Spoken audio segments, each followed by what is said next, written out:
Hi everyone, welcome to notepadi.in. So ഇന്ന് നമ്മൾ discuss ചെയ്യാൻ പോകുന്നത് ഇഗ്നോ MA ഇംഗ്ലീഷിലെ MEG 14 ആയിട്ടുള്ള contemporary Indian literature in English ആണ്. ഇതൊരു കംപ്ലീറ്റ് മാരത്തോൺ വീഡിയോ ആണ്. അതുകൊണ്ട് തന്നെ MEG 14 കംപ്ലീറ്റ് ബ്ലോഗ്സും അതിലെ എല്ലാ യൂണിറ്റ്സും അതിലെ ഇമ്പോർട്ടൻ്റ് ആയിട്ടുള്ള എല്ലാ ആശയങ്ങളും എല്ലാം നമ്മൾ യൂണിറ്റ് വൈസ് ആയിട്ട് തന്നെ സിമ്പിൾ ആയിട്ട് കവർ ചെയ്യാൻ പോവാണ്.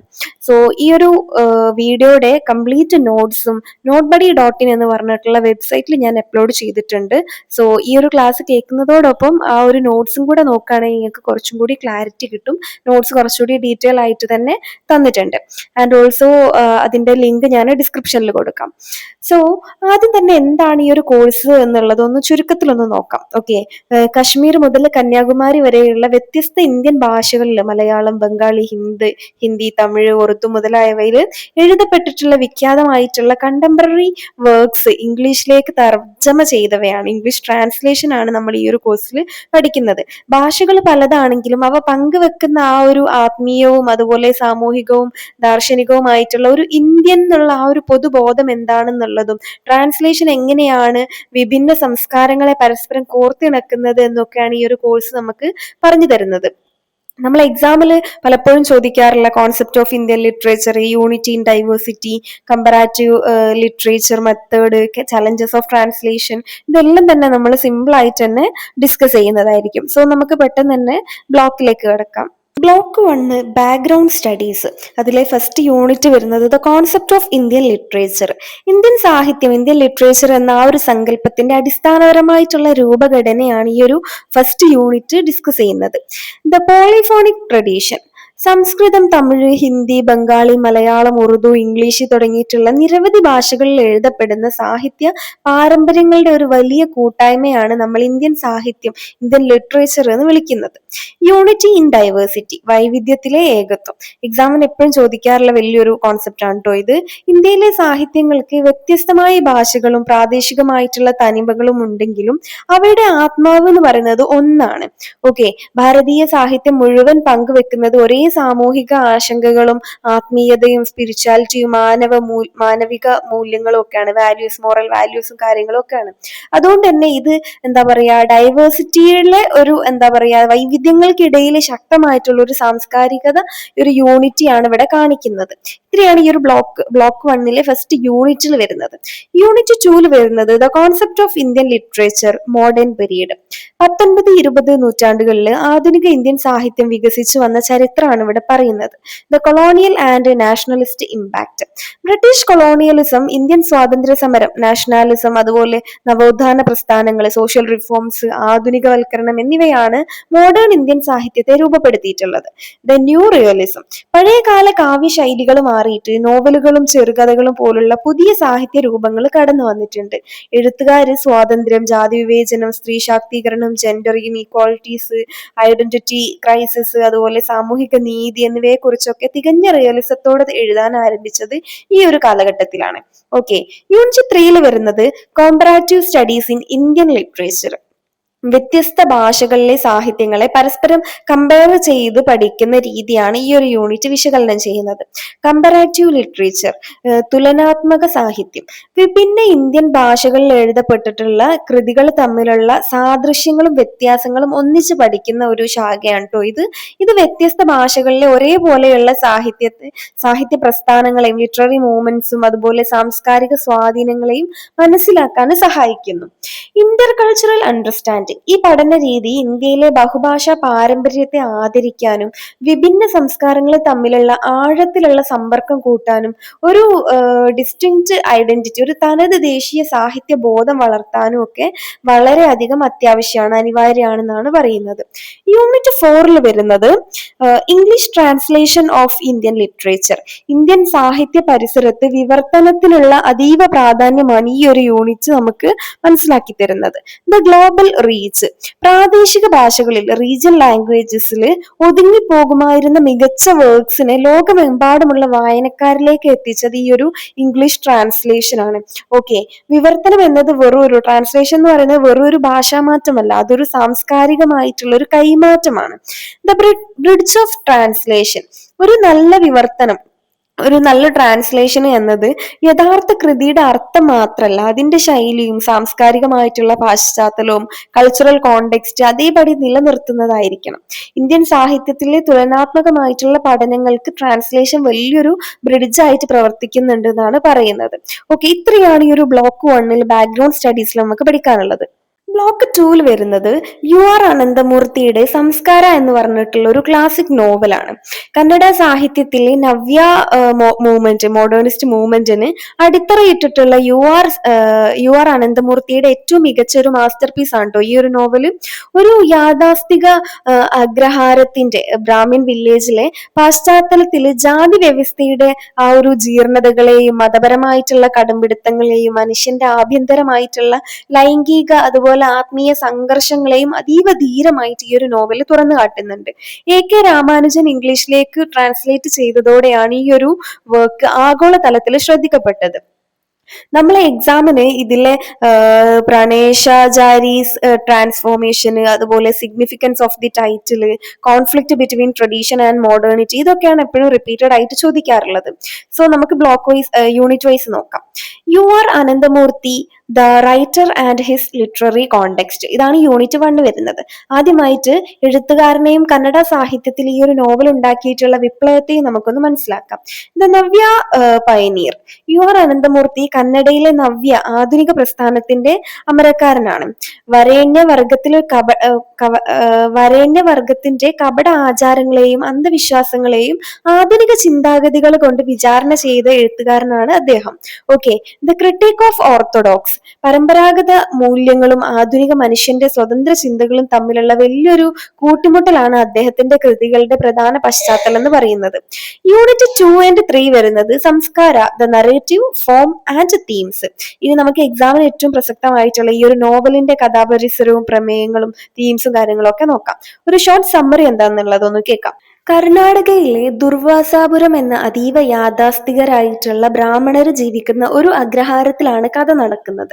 അവിടുത്തെ ബ്രാഹ്മണനായിരുന്നിട്ടും മദ്യവും മാംസവും കഴിച്ച് ചന്ദ്രി എന്ന പിന്നോക്ക വിഭാഗത്തിൽപ്പെട്ട സ്ത്രീയോടൊപ്പം ജീവിച്ച് വ്യവസ്ഥിതികളോട് മുഴുവൻ കലഹിച്ച നാരായണപ്പ പെട്ടെന്ന് പ്ലേഗ് ബാധിച്ച് മരിക്കുകയാണ്.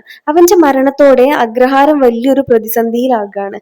യാഥാസ്ഥികത നിയമപ്രകാരം അനാചാരിയായിട്ടുള്ള നാരായണപ്പന്റെ ശവസംസ്കാരം, ലാസ്റ്റ് റൈറ്റ്സ് ആര് ചെയ്യണം, എങ്ങനെ ചെയ്യണം എന്ന് ബ്രാഹ്മണർക്ക് തീരുമാനിക്കാൻ കഴിയുന്നില്ല.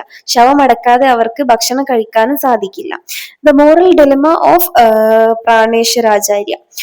ഈ ഒരു വലിയ മതപരമായിട്ടുള്ള ചോദ്യത്തിന് പരിഹാരം കാണാൻ അവര് അഗ്രഹാരത്തിലെ ഏറ്റവും ആദരണീയനായിട്ടുള്ള വേദ പണ്ഡിതനായിട്ടുള്ള പ്രാണേശാചാര്യയെ സമീപിക്കുകയാണ്. ആചാര്യ ശാസ്ത്ര ഗ്രന്ഥങ്ങൾ മുഴുവൻ പരിശോധിച്ചിട്ടും ഇതിനൊരു മറുപടി കണ്ടെത്താൻ കഴിയാതെ വല്ലാതെ ബുദ്ധിമുട്ടാണ്, വല്ലാതെ വിയർക്കാണ്. ഒടുവിൽ വനത്തിൽ വെച്ച് അതീവ ദുഃഖിതനായിരിക്കുന്ന ആചാര്യയെ നാരായണപ്പന്റെ പങ്കാളിയായിട്ടുള്ള ചന്ദ്രി ആശ്വസിപ്പിക്കുകയും ആ ഒരു നിമിഷത്തിൽ ആചാര്യ തന്റെ എല്ലാ ബ്രഹ്മചര്യ നിയമങ്ങളും തെറ്റിച്ച് ചന്ദ്രയുമായിട്ട് ലൈംഗികമായിട്ട് ബന്ധപ്പെടുകയൊക്കെ ചെയ്യുന്നുണ്ട്. The journey of self realization. ഈ ഒരു സംഭവം ആചാര്യയുടെ അതുവരെയുള്ള കപടമായിട്ടുള്ള ആത്മീയ ബോധത്തെയും പവിത്രതയും പൂർണ്ണമായിട്ടും തകർക്കുകയാണ് ചെയ്യുന്നത്. താൻ മറ്റുള്ളവരെ പോലെ വെറും ഒരു സാധാരണ മനുഷ്യൻ മാത്രമാണെന്ന് അദ്ദേഹം തിരിച്ചറിയാണ്. അഗ്രഹാരത്തിൽ നിന്നും ഓടി ഒളിക്കുന്ന ആചാര്യ വഴിയിൽ വെച്ച് പുട്ട എന്ന അതീവ പ്രായോഗിക ബുദ്ധിയുള്ള ഒരു സാധാരണക്കാരനെ കണ്ടുമുട്ടുകയാണ്. പുട്ടയ്ക്കൊപ്പമുള്ള യാത്രയിലൂടെ മനുഷ്യ ജീവിതത്തിന്റെ പച്ചയായിട്ടുള്ള യാഥാർത്ഥ്യങ്ങളെയും സ്വാതന്ത്ര്യത്തെയും ആചാര്യ അനുഭവിച്ചറിയുകയും ചെയ്യുന്നുണ്ട്. താൻ ആർക്ക് വേണ്ടിയാണ് ഇത്രയും കാലം ജീവിച്ചത് എന്ന് വലിയൊരു ആത്മപരിശോധനയിലേക്കും ഒരു സെൽഫ് ഡിസ്കവറിയിലേക്കും ആചാര്യ എത്തിച്ചേരുവാണ്. ഇനി കോർ തീംസ് വരുന്നത് പാരമ്പര്യവും ആധുനികതയും, ട്രഡീഷൻ വേഴ്സസ് മോഡേണിറ്റി, അതുപോലെ ജാതി ചിന്തകളുടെ ആ ഒരു പൊള്ളത്തരം, അതുപോലെ മതത്തിന്റെ കപട സദാചാരം, മനുഷ്യന്റെ ആഭ്യന്തരമായിട്ടുള്ള ലൈംഗിക മാനസിക സംഘർഷങ്ങൾ, സൈക്കോളജിക്കൽ റിയലിസം, ഇതൊക്കെയാണ് ഇതിലെ മെയിൻ തീമായിട്ട് വരുന്നത്. Unit 4 significance of the title and characters. Significance of the title, ഹെഡിങ്ങിന്റെ പ്രാധാന്യമാണ് പറയുന്നത്. എക്സാമിന് 100% ചോദിക്കുന്ന ഒരു ചോദ്യമാണ് കേട്ടോ ഇത്.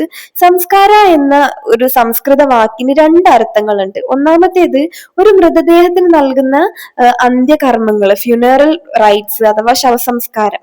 രണ്ടാമത്തേത് ഒരു മനുഷ്യന്റെ ഉള്ളിലുണ്ടാകുന്ന ആത്മീയവും സാംസ്കാരികവുമായിട്ടുള്ള ശുദ്ധീകരണം അല്ലെങ്കിൽ ആ ഒരു പരിവർത്തനം, കൾച്ചറൽ ഓർ സ്പിരിച്വൽ ട്രാൻസ്ഫോർമേഷൻ. നാരായണപ്പന്റെ ശവസംസ്കാരത്തെ കുറിച്ചുള്ള തർക്കത്തിൽ തുടങ്ങിയിട്ട് ഒടുവില് പ്രാണേശാചാര്യ എന്ന പണ്ഡിതന്റെ ഉള്ളിലെ കപടതകൾ മാറി അയാൾ ഒരു പുതിയ മനുഷ്യനായി രൂപാന്തരപ്പെടുന്നതിനെയാണ് ഈ ഒരു ടൈറ്റില് അതീവ ദാർശനികമായിട്ട് അർത്ഥമാക്കുന്നത്. സോ ഇത്രയാണ് ഈ ഒരു ബ്ലോക്ക് 2 സംസ്കാരയിൽ നമുക്ക് പഠിക്കാനുള്ളത്. ബ്ലോക്ക് 3 വരുന്നത് തമാസ് എന്ന് പറഞ്ഞിട്ടുള്ള ഒരു നോവലാണ്. ഭീഷ്മ സാഹ്നിയുടേതാണ്. ഓക്കെ, ഒരു ക്ലാസിക് നോവലാണ്. ഭീഷ്മ സാഹ്നിയുടെ ഏറ്റവും വിഖ്യാതമായിട്ടുള്ള ഈ ഒരു കൃതി 1947 ഇന്ത്യ പാകിസ്ഥാൻ വിഭജന കാലത്തുണ്ടായിട്ടുള്ള കടുത്ത വർഗീയ കലാപങ്ങളുടെയും കമ്മ്യൂണൽ റൈറ്റ്സിന്റെയും രാഷ്ട്രീയ സ്വാർത്ഥതയ്ക്ക് വേണ്ടി സാധാരണക്കാരായിട്ടുള്ള മനുഷ്യരെ എങ്ങനെയാണ് പരസ്പരം കൊന്നൊടുക്കാൻ പ്രേരിപ്പിക്കുന്നത് എന്നും അതീവ റിയലിസ്റ്റിക് ആയിട്ട് വരച്ചു കാട്ടാണ്. തമസ് എന്നാല് ഇരുട്ട്, ഡാർക്ക്നെസ് എന്നാണ് അർത്ഥം വരുന്നത്. മനുഷ്യന്റെ മനസ്സിൽ ആ ഒരു വർഗീയ വിഷവും അന്ധതയും വരുത്തി വെക്കുന്ന ആ ഒരു കടുത്ത ഇരുട്ടിന്റെ കഥയാണ് ഇത്. ഓക്കെ, എക്സാമിന് ഇതിലെ Nathu's character, the pig incident, themes of communal violence and humanism ഇതൊക്കെയാണ് എപ്പോഴും ചോദിക്കാറുള്ളത്. യൂണിറ്റ് ഫസ്റ്റ് വരുന്നത് Bhisham Sahni, the writer and the partition. ആദ്യമായിട്ട് എഴുത്തുകാരനെയും ഈ ഒരു നോവലിന്റെ ചരിത്രപരമായിട്ടുള്ള പാശ്ചാത്തലത്തെയും നമുക്കൊന്ന് നോക്കാം. The eye witness. Bhisham Sahni ആധുനിക ഹിന്ദി സാഹിത്യത്തിലെ ഏറ്റവും പ്രമുഖനായിട്ടുള്ള ഒരു എഴുത്തുകാരനാണ്. വിഭജനത്തിന്റെ കഠിനമായിട്ടുള്ള ദുരന്തങ്ങളും വംശീയ ആക്രമണങ്ങളും സ്വന്തം കണ്ണുകളാൽ നേരിട്ട് കണ്ട ഒരു ആളാണ്, ഒരു ഐ വിറ്റ്നസ് ആണ് അദ്ദേഹം. Okay, landmark partition literature. തന്റെ ആ ഒരു വ്യക്തിപരമായിട്ടുള്ള അനുഭവങ്ങളുടെയും കടുത്ത സാമൂഹിക പ്രതിബദ്ധതയുടെയും വെളിച്ചത്തിലാണ് അദ്ദേഹം തമാസ് രചിക്കുന്നത്. വിഭജന സാഹിത്യത്തിലെ പാർട്ടീഷൻ ലിറ്ററേച്ചറിലെ ഏറ്റവും മികച്ച ഒരു നാഴിക കല്ലുകളിൽ ഒന്നാണ് കേട്ടോ ഇത്. യൂണിറ്റ് 2 and 3 വരുന്നത് തമാസ്, നറേറ്റീവ്, തീംസ് ആൻഡ് ടെക്നിക്. ഈ നോവലിന്റെ ഹൃദയഭേദകമായിട്ടുള്ള കഥാഗതിയും അതിന്റെ ടെക്നിക്ക് വശങ്ങളും എക്സാമിന് വളരെ ഇമ്പോർട്ടന്റ് ആണ് കേട്ടോ. ഒരു short summary and the trigger നോക്കാം. ഓക്കെ, 1947 വിഭജനത്തിന് തൊട്ട് മുൻപ് പഞ്ചാബിലെ ഒരു ചെറിയ നഗരത്തിലാണ് കഥ നടക്കുന്നത്. അതീവ ദരിദ്രനായിട്ടുള്ള ഒരു തുകൽപ്പണി ചെയ്യുന്ന നദു എന്ന ഒരു സാധാരണക്കാരനിലൂടെയാണ് നോവൽ സ്റ്റാർട്ട് ചെയ്യുന്നത്. നഗരത്തിലെ കുതന്ത്രക്കാരനായിട്ടുള്ള മുരാദ് അലി പണം നൽകി നഥുവിനെ കൊണ്ട് രഹസ്യമായിട്ട് ഒരു പന്നിയെ കൊല്ലിപ്പിക്കുകയാണ് ചെയ്യുന്നത്. ഒരു വെറ്റിനറി ഡോക്ടർക്ക് വേണ്ടിയിട്ടാണ് എന്നാണ് നഥുവിനോട് പറയുന്നത്. എന്നാൽ മുരാദ് അലി ആ പന്നിയുടെ ശവം രാത്രിയിൽ ഒരു പള്ളിയുടെ മുന്നിൽ കൊണ്ടുപോയിടുകയാണ്. ഓക്കെ, മോസ്കിന്റെ മുന്നിൽ കൊണ്ടുപോയിട്ട് ഇടുകയാണ്. The spread of rights. പിറ്റേന്ന് രാവിലെ ഇത് കാണുന്ന മുസ്ലിം ജനവിഭാഗങ്ങള് പ്രകോപിതരാവുകയും നഗരത്തിൽ ഹിന്ദു, മുസ്ലിം, സിഖ് കമ്മ്യൂണിറ്റികൾക്കിടയിൽ കടുത്ത വർഗീയ കലാപം പൊട്ടിപ്പുറപ്പെടുകയും ചെയ്യാണ്. താൻ ചെയ്ത ഒരു ചെറിയ കാര്യം ഇത്രയും വലിയൊരു മനുഷ്യകുരുതിയിലേക്ക് കാരണമായി എന്ന് തിരിച്ചറിയുന്ന നദു കൂടുതൽ കടുത്ത കുറ്റബോധത്താല് ഉരുകിത്തീരാണ്. ആ ഒരു ഗിൽട്ട് ഫീലാണ് അവിടെ കാണിക്കുന്നത്. The human suffering. രാഷ്ട്രീയം കളിക്കുന്ന നേതാക്കളും ബ്രിട്ടീഷ് ഭരണകൂടവും സുരക്ഷിതമായിരിക്കുമ്പോൾ വർഷങ്ങളായി ഒന്നിച്ച് സ്നേഹത്തോടെ കഴിഞ്ഞിരുന്ന സാധാരണ മനുഷ്യര് മതഭ്രാന്ത് മൂത്ത് പരസ്പരം വെട്ടിക്കൊല്ലുകയാണ് ചെയ്യുന്നത്. വീടുകൾക്ക് തീയിടുന്നു. അതുപോലെ കടുത്ത അക്രമങ്ങൾക്കൊടുവിൽ ഹർനാം സിംഗ് പോലുള്ള സിഖ് വംശജരുടെ കുടുംബങ്ങൾ അനുഭവിക്കുന്ന ദുരന്തങ്ങളും നോവൽ കാണിച്ചു തരുന്നുണ്ട്. കോർ തീംസ് എന്ന് പറയുന്നത് വർഗീയ അക്രമങ്ങൾ, രാഷ്ട്രീയ ചൂഷണം, പൊളിറ്റിക്കൽ മാനിപ്പുലേഷൻ, അതുപോലെ കപടമായിട്ടുള്ള മതഭ്രാന്ത്, മനുഷ്യന്റെ കഠിനമായിട്ടുള്ള വേദനകള്, ഒടുവിൽ ഈ ഇരുട്ടിനിടയിലും നിലനിൽക്കുന്ന പ്രത്യാശയും മാനവികതയും ഹ്യൂമാനിസവും ഒക്കെ ഇതിലെ തീമായിട്ട് വരുന്നുണ്ട്. ഓക്കെ, യൂണിറ്റ് 4 and 5 വരുന്നത് ക്യാരക്ടേഴ്സ് ആൻഡ് ഓവർവ്യൂ. നോവലിലെ ഓരോ കഥാപാത്രവും വിഭജന കാലത്തെ വ്യത്യസ്ത സാമൂഹിക വിഭാഗങ്ങളുടെ ഒരു പ്രതീകങ്ങളാണ്. ഓക്കെ, നത്തു നോക്കുകയാണെങ്കിൽ രാഷ്ട്രീയ കുതന്ത്രങ്ങൾ ഒന്നും അറിയാത്ത ഒടുവിൽ വർഗീയതയുടെ ആദ്യത്തെ ഇരയായി മാറുന്ന ദരിദ്രനായിട്ടുള്ള ഒരു സാധാരണക്കാരനാണ്. ഇനി റിച്ചാർഡ് എന്ന് പറഞ്ഞ ഒരു ക്യാരക്ടർ അവിടുത്തെ ബ്രിട്ടീഷ് ഓഫീസറാണ്. കലാപം നടക്കുമ്പോൾ അത് തടയാൻ ശ്രമിക്കാതെ ഇന്ത്യക്കാരെ പരസ്പരം തല്ലിച്ച് ചോര കുടിക്കുന്ന ഒരു ബ്രിട്ടീഷ് കൊളോണിയൽ നയത്തിന്റെ, ഒരു ഡിവൈഡ് ആൻഡ് റൂളിന്റെ തനത് പ്രതീകമാണ് റിച്ചാർഡ് കാണിക്കുന്നത്. The message. ഭീഷ്മ സാഹ്നിയുടെ ഈ ഒരു നോവലിൽ ആരെയും കുറ്റപ്പെടുത്താനോ ഒരു മതത്തെ മാത്രം മോശമാക്കാനോ ശ്രമിക്കുന്നില്ല. ചെയ്യുന്നില്ല. പകരം വർഗീയതയുടെയും അന്ധതയുടെയും ഭീകരതയെയും എന്താ പറയാ അതീവ നിഷ്പക്ഷമായിട്ടൊരു ഒബ്ജക്റ്റീവ് അപ്രോച്ച്, ഒരു ന്യൂട്രൽ ആയിട്ടുള്ള തുറന്നു കാട്ടുകയാണ് ചെയ്യുന്നത്. പരസ്പര സഹിഷ്ണുതയും സമാധാനവും മാത്രമാണ് മനുഷ്യന് നിലനിൽപ്പിനുള്ള ഏക മാർഗം എന്ന് നോവല് അണ്ടർലൈൻ ചെയ്തിട്ട് പറയുന്നുണ്ട്. ഇത്രയാണ് ഈ ഒരു ബ്ലോക്ക് 3 ഭീഷ്മ സാഹ്നിയുടെ തമാസ് എന്ന് പറഞ്ഞിട്ടുള്ള ഒരു നോവലിൽ നമുക്ക് പഠിക്കാനുള്ളത്. ബ്ലോക്ക് 4 വരുന്നത് ഷോർട്ട് സ്റ്റോറി 1. ഇന്ത്യയിലെ വ്യത്യസ്ത ഭാഷകളിലെ ഏറ്റവും മുൻനിരക്കാരായിട്ടുള്ള 5 ഇതിഹാസ എഴുത്തുകാരുടെ വിഖ്യാതമായിട്ടുള്ള 5 ചെറുകഥകളാണ് നമ്മൾ ഇതിൽ പഠിക്കുന്നത്. 5 ഷോർട്ട് സ്റ്റോറി. നമ്മുടെ സ്വന്തം വൈക്കം മുഹമ്മദ് ബഷീർ, അതുപോലെ മഹാശ്വേതാദേവി, നിർമ്മൽ വർമ്മ, ഇസ്മത് ചുഗ്തായി, ഗോപിനാഥ് മൊഹാന്തി എന്നിവരുടെ ഈ ഒരു കഥകള് പാർശ്വവൽക്കരിക്കപ്പെട്ടവന്റെ, അതായത് മാർജിനലൈസ്ഡ് ആയവന്റെ വിശപ്പ് മുതൽ മനുഷ്യ മനസ്സിന്റെ ആഴത്തിലുള്ള ഏകാന്തത വരെ അതീവ ഹൃദ്യമായിട്ട് ചർച്ച ചെയ്യുന്നുണ്ട്. നമ്മളെ എക്സാമിന് ഇതിലെ symbolism of salt, Basheer's humanism, അതുപോലെ loneliness in Verma's birds, comparative analysis of stories, ഇതൊക്കെ എപ്പോഴും റിപ്പീറ്റഡ് ആയിട്ട് ചോദിക്കാറുണ്ട്. യൂണിറ്റ് 1 വരുന്നത് മഹാശ്വേതാദേവി സാൾട്ട്. ബംഗാളി സാഹിത്യത്തിലെ വിപ്ലവ നക്ഷത്രമായിട്ടുള്ള മഹാശ്വേതാദേവിയുടെ അതീവ ശക്തമായിട്ടുള്ള ഒരു രാഷ്ട്രീയ കഥയാണിത്, സാൾട്ട് എന്ന് പറയുന്നത്. Short story and symbolism. വനപ്രദേശങ്ങളിൽ ജീവിക്കുന്ന പാവപ്പെട്ട ആദിവാസി ജനവിഭാഗങ്ങളെ ഭരണകൂടവും വൻകിട വ്യാപാരികളും ചേർന്ന് എങ്ങനെയാണ് ചൂഷണം ചെയ്യുന്നത് എന്ന് ഈ കഥ കാണിച്ചു തരുന്നുണ്ട്. ഇവിടെ സാൾട്ട്, ഉപ്പ് എന്നത് വെറും ഒരു രുചി മാത്രമല്ല, രുചിന്റെ ആ ഒരു ഫാക്ടർ മാത്രമല്ല, അത് മനുഷ്യന്റെ ഏറ്റവും അടിസ്ഥാനപരമായിട്ടുള്ള ആവശ്യങ്ങളുടെയും ആത്മാഭിമാനത്തിന്റെയും പ്രതീകമായിട്ടാണ് കാണിക്കുന്നത്. Simple of basic needs and dignity. ജീവിക്കാൻ അത്യാവശ്യമായിട്ടുള്ള ഉപ്പ് പോലും നിഷേധിക്കപ്പെടുമ്പോൾ ആദിവാസികൾ നടത്തുന്ന അതിജീവന പോരാട്ടാണ് ഈ ഒരു കഥയുടെ ഒരു കോർ എന്ന് പറയുന്നത്. ഇത് തികഞ്ഞ സോഷ്യൽ റിയലിസം ആണ് കാണിക്കുന്നത്. ഓക്കെ, യൂണിറ്റ് 2 വരുന്നത് വൈക്കം മുഹമ്മദ് ബഷീർസ് ബർത്ത്ഡേ. നമ്മുടെ മലയാളത്തിന്റെ സ്വന്തം സുൽത്താനായിട്ടുള്ള വൈക്കം മുഹമ്മദ് ബഷീറിന്റെ അതീവ ഹൃദ്യമായിട്ടുള്ള ഒരു കഥയാണ് ബർത്ത്ഡേ, ജന്മദിനം. Short story and Basheerian style. സ്വന്തം ജന്മദിനത്തിൽ ഒരു ചായ കുടിക്കാൻ പോലും കയ്യിൽ പണമില്ലാതെ വിശന്നു പൊരിഞ്ഞ് മൊൺട്രിയൽ നഗരം പോലുള്ള വലിയ തെരുവുകളിലൂടെയല്ല, നമ്മുടെ സ്വന്തം കൊച്ചിയിലെയും കോഴിക്കോട്ടെയും തെരുവുകളിലൂടെ അലയുന്ന ഒരു ദരിദ്രനായിട്ടുള്ള എഴുത്തുകാരന്റെ കഥയാണ് ഇത്. കടുത്ത ദാരിദ്ര്യത്തിലും പട്ടിണിയിലും ഉഴലുമ്പോഴും ബഷീർ തന്റെ ആ ഒരു തനതായിട്ടുള്ള ആ ഒരു ഹ്യൂമറിലൂടെയും അതുപോലെ ആർദ്രതയിലൂടെയും ഒക്കെ മനുഷ്യബന്ധങ്ങളുടെയും സ്നേഹത്തിന്റെയും കാരുണ്യത്തിന്റെയും വലിയൊരു ലോകം വായനക്കാർക്ക് മുന്നിൽ തുറന്നിടുകയാണ്. സാധാരണക്കാരായിട്ടുള്ള മനുഷ്യരുടെ ജീവിതഗന്ധിയായ ആവിഷ്കാരമാണ് ഇത് കാണിക്കുന്നത്. യൂണിറ്റ് 3 വരുന്നത് നിർമ്മൽ വർമ്മ ബേർഡ്സ്. ഹിന്ദി സാഹിത്യത്തിലെ നൈ കഹാനി, ന്യൂ സ്റ്റോറി എന്നുള്ള പ്രസ്ഥാനത്തിന്റെ അമരക്കാരനായിട്ടുള്ള നിർമ്മൽ വർമ്മയുടെ അതീവ ദാർശനികമായിട്ടുള്ള കഥയാണ് പരിന്തെ, അതായത് ബേർഡ്സ് എന്നുള്ളത്.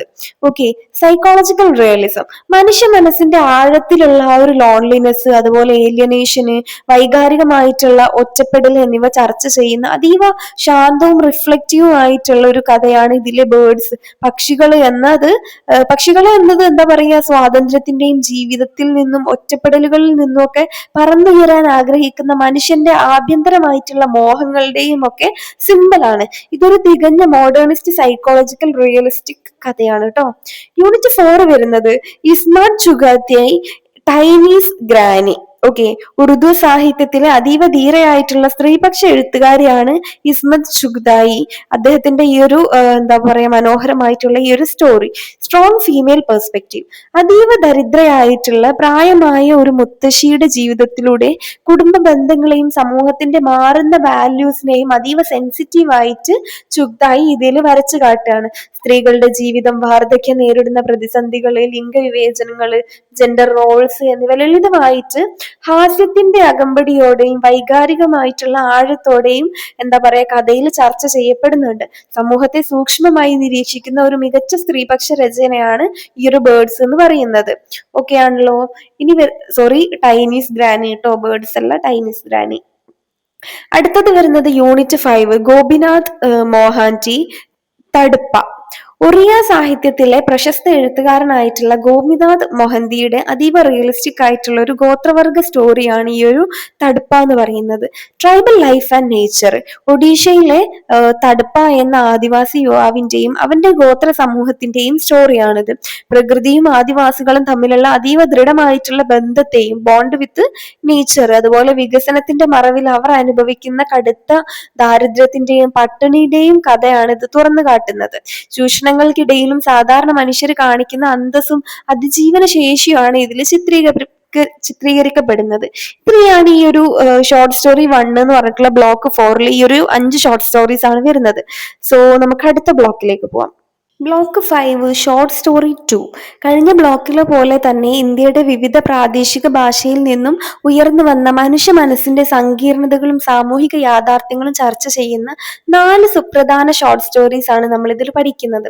അസമീസ് സാഹിത്യത്തിലെ ജ്ഞാനപീഠം ജേതാവ് ഇന്ദിരാ ഗോസ്വാമി മുതൽ രാജസ്ഥാനി പ്രതിഭ വിജയ്ദാൻ ദേദ വരെയുള്ളവരുടെ മാസ്റ്റർ പീസ് കഥകളാണ് നമ്മൾ ഇതിൽ ഉൾപ്പെടുത്തിയിട്ടുള്ളത്.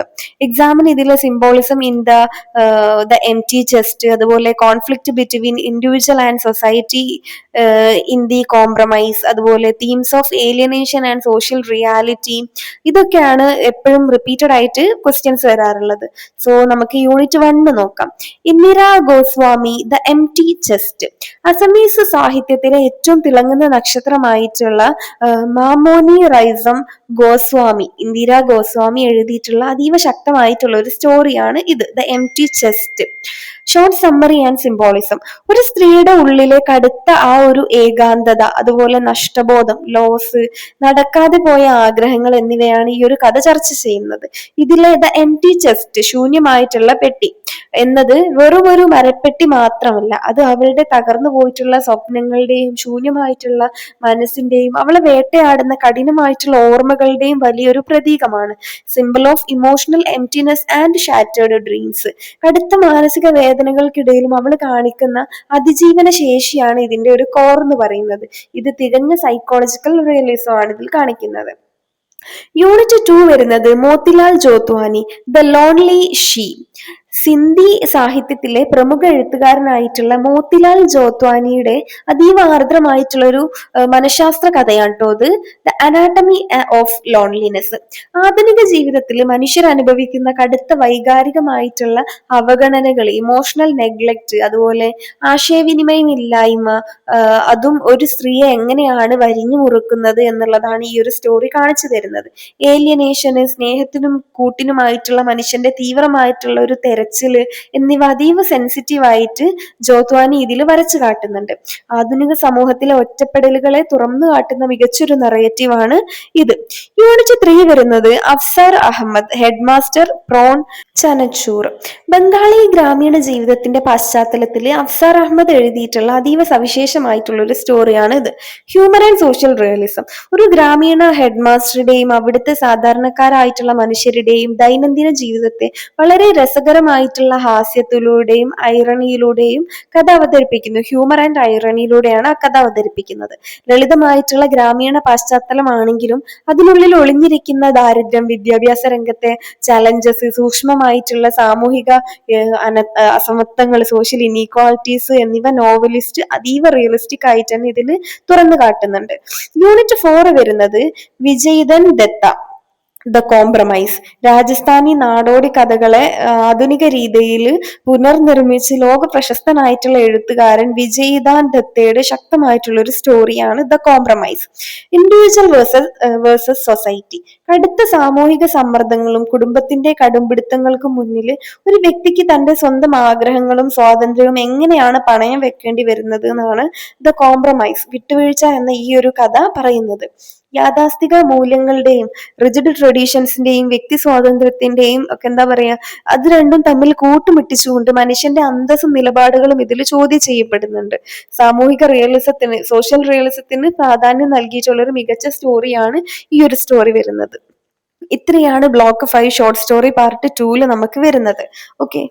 Block 6 poetry. ഇന്ത്യയുടെ വിവിധ കോണുകളിൽ നിന്നും വിവർത്തനം ചെയ്യപ്പെട്ട 6 വിഖ്യാത കവികളുടെ അതീവ ശക്തമായിട്ടുള്ള കവിതകളാണ് നമ്മൾ ഈ ഒരു ബ്ലോക്കിൽ പഠിക്കുന്നത്.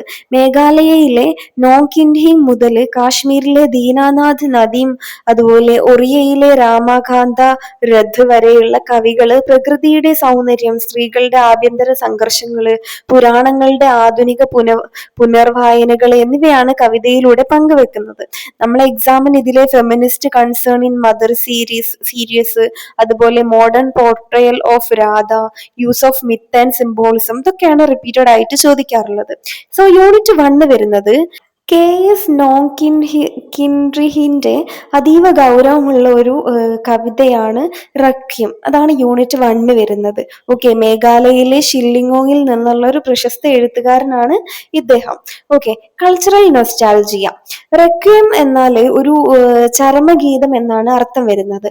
ആധുനികവൽക്കരണത്തിന്റെ ഭാഗമായി നമ്മുടെ സമൂഹത്തിൽ നിന്നും നഷ്ടപ്പെട്ടു പോകുന്ന പാരമ്പര്യങ്ങളെയും സാംസ്കാരിക മൂല്യങ്ങളെയും മനുഷ്യത്വത്തെയും കുറിച്ചുള്ള കവിയുടെ കടുത്ത ഒരു വിലാപമാണ്, ഒരു എലഗ്യാക് ടോണാണ്. പഴയകാല ഓർമ്മകളെ നൊസ്റ്റാൾജിയോടെ കാണുന്ന ഒരു കവിത. സ്വന്തം ഐഡന്റിറ്റിയും പൈതൃകവും ഹെറിറ്റേജും ഒക്കെ കാത്തു സൂക്ഷിക്കേണ്ടതിന്റെ ഒരു അനിവാര്യതയെ ഓർമ്മിപ്പിക്കുകയാണ് ചെയ്യുന്നത്.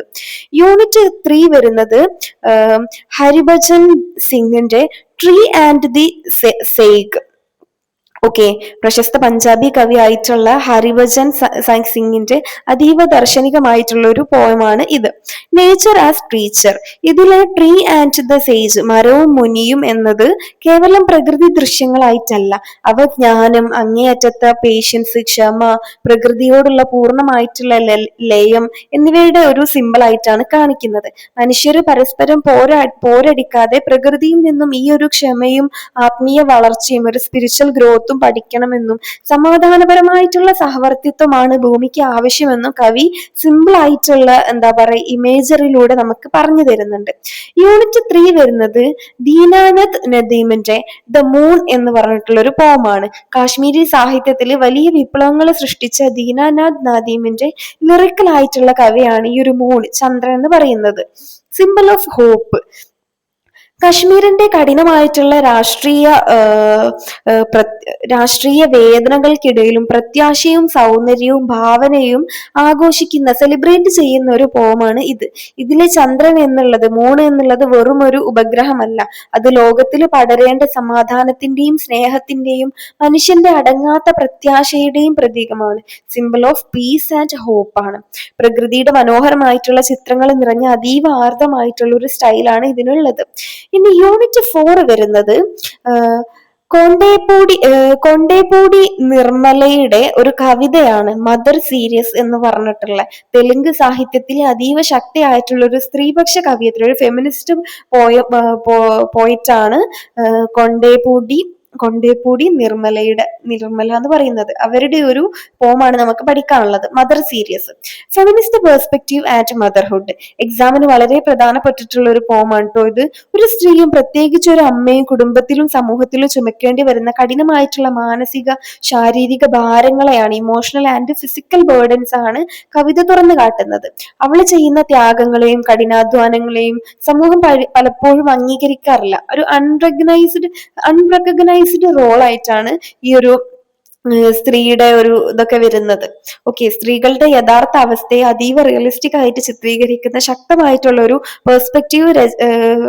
ഫെമിനിസ്റ്റ് പെർസ്പെക്റ്റീവ് രചനയാണ് ഈ ഒരു പോം എന്ന് പറയുന്നത്. ഓക്കെ, യൂണിറ്റ് 5 വരുന്നത് രാമകാന്ത രഥ്, ശ്രീരാധ.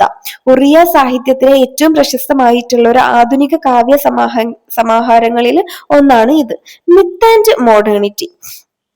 പുരാണങ്ങളിലെ രാധ എന്ന കഥാപാത്രത്തെ തികച്ചും ആധുനികമായ രീതിയിൽ പുനർവായിക്കുന്ന കവിതയാണിത്. രാധയെ വെറും ഒരു ഭക്തയായി കാണാതെ അവളുടെ ഉള്ളിലെ തീവ്രമായിട്ടുള്ള പ്രണയം, വിരഹം, ലോങ്ങിങ്, അതുപോലെ ആഭ്യന്തരമായിട്ടുള്ള മാനസിക സംഘർഷങ്ങൾ, ഇന്നർ കോൺഫ്ലിക്റ്റ് എന്നിവയ്ക്ക് കവി ഒരു മോഡേൺ സൈക്കോളജിക്കൽ തലം നൽകുന്നുണ്ട്. മിത്തും ആധുനികതയും ഒന്നിച്ചു ചേരുന്ന അതീവ ദാർശനികമായിട്ടുള്ള ഒരു പോമാണ് ഇതെന്ന് പറയുന്നത്. യൂണിറ്റ് 6 വരുന്നത് സിതാൻഷു യശചന്ദ്ര യശചന്ദ്രയുടെ ഓർഫസ് എന്ന് പറഞ്ഞിട്ടുള്ള ഒരു പോമാണ്. ഗുജറാത്തി സാഹിത്യത്തിലെ പ്രമുഖ കവിയായിട്ടുള്ള സിതാൻഷു യശചന്ദ്ര പാശ്ചാത്യ മിത്തുകളെ അടിസ്ഥാനമാക്കിയിട്ട് എഴുതിയിട്ടുള്ള ഒരു കവിതയാണ് ഈ ഒരു ഓർഫസ് എന്ന് പറയുന്നത്. The power of art. Greek പുരാണത്തിലെ സംഗീതജ്ഞനായിട്ടുള്ള ഓർഫിയസിന്റെ കഥയെ മുൻനിർത്തിയിട്ടാണ് ഈ ഒരു കവിത നിർമ്മിച്ചിട്ടുള്ളത്. കലയുടെയും സംഗീതത്തിന്റെയും മനുഷ്യ ഭാവനയുടെയും അതീവ ശക്തമായിട്ടുള്ള ഭാവങ്ങളെ എന്താ പറയുക കവിത അടയാളപ്പെടുത്തുന്നുണ്ട്. ഭൗതികമായ എല്ലാ വേദനകൾക്കും മുകളില് മനുഷ്യന്റെ കലാപരമായിട്ടുള്ള ക്രിയേറ്റിവിറ്റിക്ക് മരണത്തെ പോലും ജയിക്കാൻ കഴിവുണ്ട് എന്നാണ് കവി പോസ്റ്റ് മോഡേൺ ഒരു എക്സ്പെരിമെന്റൽ സ്റ്റൈലിലൂടെ സമർത്ഥിക്കുന്നത്. സോ ഇത്രയാണ് ഈ ഒരു ബ്ലോക്ക് 6 പോയട്രിയിൽ നമുക്ക് പഠിക്കാനുള്ളത്. ബ്ലോക്ക് 7 വരുന്നത് ഗിരീഷ് കർണാടിന്റെ തുഗ്ലക്ക് എന്ന് പറഞ്ഞിട്ടുള്ള ഒരു നാടകമാണ്. ഇന്ത്യൻ നാടകവേദിയിലെ ഇതിഹാസമായിട്ടുള്ള ഗിരീഷ് കർണാടിന്റെ ഏറ്റവും പ്രശസ്തമായിട്ടുള്ള ചരിത്ര രാഷ്ട്രീയ നാടകമാണ്. ഒരു ഹിസ്റ്റോറിക്കൽ പൊളിറ്റിക്കൽ ഡ്രാമയായിട്ട് നമുക്ക് ഈ ഒരു തുഗ്ലക്കിനെ കണക്കാക്കാം. 14ാം നൂറ്റാണ്ടിൽ ഡൽഹി ഭരിച്ചിരുന്ന മുഹമ്മദ് ബിൻ തുഗ്ലക്കിന്റെ ജീവിതത്തെ മുൻനിർത്തി എഴുതിയതാണെങ്കിലും ഇത് യഥാർത്ഥത്തിൽ സ്വതന്ത്ര ഇന്ത്യയിലെ പ്രത്യേകിച്ച് നെഹ്റുവിയൻ കാലഘട്ടത്തിലെ രാഷ്ട്രീയ മോഹഭംഗങ്ങളെയും തകർച്ചകളെയും അതീവ പ്രതീകാത്മകമായിട്ട് വിചാരണ ചെയ്യുന്ന ഒരു ഡ്രാമയാണ്. നമ്മൾ എക്സാമിന് ഇതിൽ Tughlaq as a political tragedy, role of Aziz, motives of chess and prayer ഇതൊക്കെയാണ് എപ്പോഴും റിപ്പീറ്റഡ് ആയിട്ട് ചോദിക്കാറുള്ളത്. Unit 1 introducing contemporary Indian literature. ആദ്യമായി ഈ നാടകം രൂപപ്പെട്ട സമകാലിക ഇന്ത്യൻ സാഹിത്യ പശ്ചാത്തലം നമുക്കൊന്ന് നോക്കാം. Post independence realities. സ്വാതന്ത്ര്യാനന്തര ഇന്ത്യയിലെ സാമൂഹികവും രാഷ്ട്രീയവും സാംസ്കാരികവുമായിട്ടുള്ള സങ്കീർണ യാഥാർത്ഥ്യങ്ങളെയാണ് സമകാലിക ഇന്ത്യൻ സാഹിത്യം അടയാളപ്പെടുത്തുന്നത്. The concerns. ചരിത്രം, അധികാരം, വഞ്ചന, ദേശീയത, പാരമ്പര്യവും ആധുനികതയും തമ്മിലുള്ള സംഘർഷങ്ങൾ എന്നിവയാണ് ഈ ഒരു കാലഘട്ടത്തിലെ എഴുത്തുകാർ പ്രധാനമായിട്ടും ചർച്ച ചെയ്തത്. ചരിത്രത്തെയും പുരാണങ്ങളെയും കൂട്ടുപിടിച്ച് സമകാലിക രാഷ്ട്രീയത്തെ വിമർശിക്കുന്ന രീതി ഇതിൽ ശക്തമായിട്ടുണ്ടായിരുന്നു. യൂണിറ്റ് 2 and 3 വരുന്നത് Girish Karnad and Tughlaq. Narrative, themes and motives. ഇനി നമുക്ക് എക്സാമിന് ഏറ്റവും കൂടുതൽ ചോദിക്കുന്ന ഈ ഒരു നാടകത്തിന്റെ പ്ലോട്ടും അതിലെ ആഴത്തിലുള്ള ആ ഒരു പ്രതീകങ്ങളും അതീവ വിശദമായിട്ടൊന്ന് ജസ്റ്റ് നോക്കാം. ഓക്കെ, നാടകത്തിലെ കേന്ദ്ര കഥാപാത്രം ഡൽഹി സുൽത്താനായിട്ടുള്ള മുഹമ്മദ് ബിൻ തുഗ്ലക് ആണ്. തുടക്കത്തിൽ തികഞ്ഞ ഒരു ഐഡിയലിസ്റ്റ്, ആദർശവാദിയും കടുത്ത ദീർഘവീക്ഷണവുമുള്ള ഒരു ഭരണാധികാരിയായിരുന്നു അദ്ദേഹം. ഹിന്ദുക്കൾക്കും മുസ്ലിങ്ങൾക്കും തുല്യ നീതി ഉറപ്പാക്കാനും നികുതി പരിഷ്കരണങ്ങൾ കൊണ്ടുവരാനും അദ്ദേഹം ആഗ്രഹിച്ചു. ഇതിന്റെ ഭാഗമായിട്ട് അദ്ദേഹം തന്റെ തലസ്ഥാനം ഡൽഹിയിൽ നിന്നും ദക്ഷിണേന്ത്യയിലെ ദൗലത്താബാദിലേക്ക് മാറ്റാൻ തീരുമാനിക്കുന്നു. The tragic failure. എന്നാൽ അദ്ദേഹത്തിന്റെ അതിമോഹങ്ങളായിട്ടുള്ള ഭരണപരിഷ്കാരങ്ങളെല്ലാം ഒന്നിനു പുറകെ ഒന്നായിട്ട് പരാജയപ്പെടുകയാണ് ചെയ്യുന്നത്. ജനങ്ങൾ കടുത്ത പട്ടിണിയിലാകുകയും രാജ്യത്ത് കലാപങ്ങൾ പൊട്ടിപ്പുറപ്പെടുകയും ഒക്കെ ചെയ്യുന്നുണ്ട്. തന്റെ ആദർശങ്ങൾ നടപ്പിലാക്കാൻ തുഗ്ലക്ക് കടുത്ത ക്രൂരതകളും കൊലപാതകങ്ങളും ചെയ്യാൻ സ്റ്റാർട്ട് ചെയ്യാണ്. തന്റെ ഏറ്റവും അടുത്ത സുഹൃത്തുക്കളെയും ഉപദേശകരെയും പോലും വിശ്വസിക്കാൻ കഴിയാതെ ഒടുവിൽ കടുത്ത മാനസികമായിട്ടുള്ള ഒരു ഒറ്റപ്പെടലിലേക്ക്, ഒരു പേഴ്സണൽ ഐസൊലേഷനിലേക്ക് സുൽത്താൻ വീണു പോകുന്നതാണ് നാടകത്തിന്റെ ഒരു പ്ലോട്ട് എന്ന് പറയുന്നത്. The irony of idealism. ആദർശവും രാഷ്ട്രീയവും രാഷ്ട്രീയ യാഥാർത്ഥ്യവും തമ്മിലുള്ള വലിയൊരു വിടവാണ്, ഒരു ഗ്യാപ്പാണ് കാണിക്കുന്നത്. ഐഡിയലിസം വേഴ്സസ് പൊളിറ്റിക്കൽ റിയാലിറ്റി നാടകം കാണിച്ചു തരുന്നത്. നല്ല ഉദ്ദേശത്തോടെ ചെയ്യുന്ന കാര്യങ്ങൾ പോലും ശരിയായ രീതിയിൽ നടപ്പാക്കിയില്ല എന്നുണ്ടെങ്കിൽ വലിയ ദുരന്തങ്ങളിൽ കലാശിക്കുമെന്നാണ് ഈ ഒരു തുഗ്ലക്കിന്റെ ജീവിതം തെളിയിക്കുന്നത്. Major motive in the play. നാടകത്തിലെ ഓരോ പ്രതീകങ്ങളും ഓരോ മോട്ടീവ്സും എക്സാമിന് എസ്സേക്ക് ചോദ്യമായിട്ട് വരാൻ സാധ്യതയുള്ളതാണ്. ചെസ്. തുഗ്ലക് ഒരു മികച്ച ചെസ് കളിക്കാരനാണ്. നാടകത്തിലെ ചെസ് എന്നത് കേവലം ഒരു കളിയായിട്ടല്ല കാണുന്നത്. അത് സുൽത്താന്റെ രാഷ്ട്രീയ തന്ത്രങ്ങളുടെയും പൊളിറ്റിക്കൽ സ്ട്രാറ്റജിയുടെയും അതുപോലെ മനുഷ്യരെ കരുക്കളാക്കി അദ്ദേഹം നടത്തുന്ന അധികാര ചൂഷണങ്ങളുടെയും ഒരു സിമ്പിൾ ആയിട്ടാണ് കാണിക്കുന്നത്. പ്രയർ, പ്രാർത്ഥന. നാടകത്തിൽ പ്രാർത്ഥന എന്നത് ഒരു കപട രാഷ്ട്രീയത്തിന്റെ പ്രതീകമാണ്. തുഗ്ലക്കിനെ വഞ്ചിക്കാനും കൊല്ലാനും ശത്രുക്കൾ പ്രാർത്ഥന സമയമാണ് തിരഞ്ഞെടുക്കുന്നത്. വിശ്വാസവും രാഷ്ട്രീയവും തമ്മിലുള്ള ഒരു കൂട്ടിമുട്ടൽ ഇതിൽ നമുക്ക് കാണാൻ പറ്റും. അടുത്തത് ഡാർക്ക്നെസ്, ഇരുട്ട്. നാടകത്തിന്റെ പുരോഗതിക്കൊപ്പം ഇരുട്ട് കടന്നു വരുന്നുണ്ട്. ഇത് തുഗ്ലക്കിന്റെ ഭരണത്തിന്റെ തകർച്ചയെയും അദ്ദേഹത്തിന്റെ ആ ഒരു ധാർമ്മികമായിട്ടുള്ള പതനത്തെയും ഒരു മോറൽ ഡിക്ലൈനെയാണ് സൂചിപ്പിക്കുന്നത്. ഓക്കെ, ഇത്രയാണ് വരുന്നത്. ഇനി unit 4 characters and critical comments. Muhammad bin Tughlaq അതീവ ബുദ്ധിമാനും പണ്ഡിതനുമാണെങ്കിലും തന്റെ ആദർശങ്ങൾ കാരണം ഒടുവിൽ ക്രൂരനായ ഒരു ഏകാധിപതിയായിട്ട് മാറി തകരുന്ന ഒരു ട്രാജിക് ഹീറോ ആയിട്ടാണ് മാറുന്നത്. അടുത്തത് അസീസ്. എക്സാമിന് വളരെ പ്രധാനപ്പെട്ടിട്ടുള്ള ഒരു ക്യാരക്ടറാണ് ട്ടോ അസീസ്. അസീസ് ഒരു സാധാരണക്കാരനായിട്ടുള്ള ഒരു അലക്കുകാരനാണ്. സുൽത്താന്റെ ഭരണ പരിഷ്കാരങ്ങളിലെ പഴുതുകൾ മനസ്സിലാക്കി ഒരു ബ്രാഹ്മണന്റെ വേഷം കെട്ടി സുൽത്താനെ പോലും വഞ്ചിച്ച് പണവും അധികാരവും നേടുന്ന ഒരു ക്ലവർ ആയിട്ടുള്ള ഒരു ക്യാരക്ടറാണ് അദ്ദേഹം. തുഗ്ലക്കിന്റെ ആദർശങ്ങളും പൊള്ളത്തരങ്ങളെ പ്രേക്ഷകർക്ക് മുന്നിൽ തുറന്നു കാട്ടുന്ന ഒരു ഐറോണിക് കഥാപാത്രമാണ്, ഒരു പ്രതീകമാണ് അസീസ് എന്ന് പറയുന്നത്. ഇത്രയാണ് ഈ ഒരു ബ്ലോക്ക് 7 തുഗ്ലക്കിൽ നമുക്ക് പഠിക്കാൻ വരുന്നത്. ഓക്കെ, ഇനി നമുക്ക് അടുത്ത ബ്ലോക്കിലേക്ക് പോവാം. ബ്ലോക്ക് 8 നോൺ ഫിക്ഷണൽ പ്രോസ്. ജീവിത ചരിത്രങ്ങൾ, ബയോഗ്രഫി, വിപ്ലവകരമായിട്ടുള്ള ആത്മകഥകൾ, ഓട്ടോബയോഗ്രഫി, വ്യക്തിഗത ഓർമ്മക്കുറിപ്പുകൾ, മെമ്മോയേഴ്സ്, അതുപോലെ ട്രാവലോഗ്സ് എന്നിവയിലൂടെ സമകാലിക ഇന്ത്യയുടെ യഥാർത്ഥ സാമൂഹിക സാംസ്കാരിക ചിത്രമാണ് നമ്മൾ ഈ ഒരു ബ്ലോക്കിൽ നമ്മൾ പഠിക്കാൻ പോകുന്നത്. പ്രശസ്ത തമിഴ് എഴുത്തുകാരി ഭാമയുടെ വിഖ്യാതമായിട്ടുള്ള കരുക്ക് മുതൽ സാദത്ത് ഹസൻ മാഞ്ചോയുടെ ഓർമ്മക്കുറിപ്പുകൾ വരെ ഇതിൽ നമ്മൾ പഠിക്കുന്നുണ്ട്. ഓക്കെ, ഇതിൽ Karukku as a Dalit Christian autobiography, അതുപോലെ മാൻഡോസ് പോർട്രയൽ ഓഫ് ഇസ്മാത്ത്, അതുപോലെ significance of non fictional prose, ഇതൊക്കെയാണ് എപ്പോഴും റിപ്പീറ്റഡ് ആയിട്ട് വരാറുള്ളത് ക്വസ്റ്റ്യൻസ്. യൂണിറ്റ് 1 വരുന്നത് Amrita Rai, Premchand, his life and times. Indian സാഹിത്യത്തിലെ ഉപന്യാസ ചക്രവർത്തി എന്ന് വിളിക്കപ്പെടുന്ന മുൻഷി പ്രേംചന്ദിന്റെ മകനായിട്ടുള്ള അമൃത് റായ് എഴുതിയിട്ടുള്ള അദ്ദേഹത്തിന്റെ മനോഹരമായിട്ടുള്ള ബയോഗ്രഫിയാണ്, ജീവിത ചരിത്രമാണ് നമുക്ക് പഠിക്കാനുള്ളത്. The voice of the പെസൻസ്. Indian ഗ്രാമീണ ജീവിതത്തിലെ പാവപ്പെട്ട കർഷകരുടെയും ദരിദ്രരുടെയും പാർശ്വവൽക്കരിക്കപ്പെട്ട മാർജിനലൈസ്ഡ് ആയിട്ടുള്ള മനുഷ്യരുടെയും ജീവിതം തന്റെ റിയലിസ്റ്റിക് നോവലുകളിലൂടെയും കഥകളിലൂടെയും ലോകത്തിന് മുന്നിൽ തുറന്നു കാട്ടിയിട്ടുള്ള ഒരു എഴുത്തുകാരനാണ് Premchand. The struggle and realism. അദ്ദേഹത്തിന്റെ കഠിനമായിട്ടുള്ള ജീവിത സമരങ്ങളെയും സാമൂഹിക പരിഷ്കരണങ്ങളെയും സോഷ്യൽ റിഫോംസും ഒക്കെ വേണ്ടി അദ്ദേഹം തന്റെ എഴുത്തുകളെ എങ്ങനെയാണ് ഒരു ആയുധമാക്കി, ഒരു ടൂള്, ഒരു വെപ്പണാക്കി മാറ്റിയത് എന്നും അമൃത് റായ് ഈ ഒരു ജീവചരിത്രത്തിൽ അതീവ കൃത്യതയോടെ വരച്ചു കാട്ടുന്നുണ്ട്. ഇന്ത്യൻ റിയലിസ്റ്റിക് സാഹിത്യത്തെ മനസ്സിലാക്കാൻ ഇതൊരു വിലയേറിയിട്ടുള്ള ഒരു വർക്ക് തന്നെയാണ്. യൂണിറ്റ് 2 വരുന്നത് ഭാമ കുരുക്ക്. ദളിത് സാഹിത്യ ചരിത്രത്തെ തന്നെ മാറ്റിമറിച്ചിട്ടുള്ള ഭാമയുടെ അതീവ വിപ്ലവകരമായിട്ടുള്ള ഒരു ആത്മകഥയാണ് ഇത്. Detailed summary and double marginalisation. തമിഴ്നാട്ടിലെ ഒരു ദളിത് ക്രിസ്ത്യൻ സ്ത്രീ ആയിട്ട് ജീവിച്ച ഭാമയുടെ പച്ചയായിട്ടുള്ള ജീവിതാനുഭവങ്ങളാണ് കരുക്ക് എന്ന് പറഞ്ഞിട്ടുള്ള ഈ ഒരു കൃതി. കരുക്ക് എന്നാല് പനയോലയുടെ മൂർച്ചയുള്ള വശങ്ങൾ എന്നാണ് അർത്ഥം. അത് സ്വന്തം ജീവിതത്തിൽ അവൾ അനുഭവിച്ചിട്ടുള്ള കഠിനമായിട്ടുള്ള വിവേചനങ്ങളുടെ മുറിവുകളെ സൂചിപ്പിക്കുന്നതാണ്. ഒരു ദളിത് സ്ത്രീ എന്ന നിലയിൽ പൊതുസമൂഹത്തിൽ നിന്നും, ഒപ്പം ഒരു ദളിത് ആയതുകൊണ്ട് കത്തോലിക്ക സഭയ്ക്കുള്ളിൽ റിലീജിയസ് ഇൻസ്റ്റിറ്റ്യൂഷനിൽ നിന്നും അവൾ നേരിട്ടിട്ടുള്ള കടുത്ത ജാതി വിവേചനങ്ങളെയും അനീതികളെയും ഭാമ ഇതിൽ ധീരമായിട്ട് തന്നെ തുറന്നു കാട്ടുന്നുണ്ട്. The empowerment. ഈ കഠിനമായിട്ടുള്ള ദാരിദ്ര്യത്തിലും വിവേചനങ്ങളിൽ നിന്നും ഒക്കെ രക്ഷപ്പെടാൻ എഡ്യൂക്കേഷൻ എത്രത്തോളം വലിയൊരു വെപ്പണാണ്, ഒരു ആയുധമാണ് എന്നുള്ളത് ഭാമ സ്വന്തം ജീവിതത്തിലൂടെ തെളിയിക്കുകയാണ് ചെയ്യുന്നത്. സന്യാസ ജീവിതം ഉപേക്ഷിച്ച് പുറത്തു വരുന്ന അവള് സ്വന്തം ജനതയുടെ ആത്മാഭിമാനത്തിനും ഒരു സെൽഫ് റെസ്പെക്റ്റിനും അതുപോലെ ശാക്തീകരണത്തിനും എംപവർമെന്റിനും സ്ത്രീപക്ഷ പ്രതിരോധങ്ങൾക്കും വേണ്ടി ഉറച്ച ശബ്ദത്തിൽ സംസാരിക്കുന്നു. ഇതൊരു ക്ലാസിക് ദളിത് ആത്മകഥയായിട്ട് കണക്കാക്കാം. ഓക്കെ, യൂണിറ്റ് 3 വരുന്നത് സാദത്ത് ഹസൻ മാഞ്ചോ ഓൺ ഇസ്മാത്ത്. ഉറുദു സാഹിത്യത്തിലെ അതീവ പ്രശസ്തരായിട്ടുള്ള 2 എഴുത്തുകാർ തമ്മിലുള്ള ഒരു ആഴത്തിലുള്ള സൗഹൃദത്തിന്റെയും ബഹുമാനത്തിന്റെയും ഓർമ്മക്കുറിപ്പാണിത്. മെമ്മോയർ ആണ് കേട്ടോ ഇത്. Tribute to Ismat Chughtai. വിഖ്യാത എഴുത്തുകാരനായിട്ടുള്ള സാദത്ത് ഹസൻ മാഞ്ചോ തന്റെ സമകാലികയും സുഹൃത്തുമായിട്ടുള്ള ഇസ്മത്ത് ചുഗ്തായിയെ കുറിച്ച് എഴുതിയിട്ടുള്ള അതീവ മനോഹരമായിട്ടുള്ള ഒരു ഉപന്യാസമാണത്, ഒരു എസ്സേ ആണത്.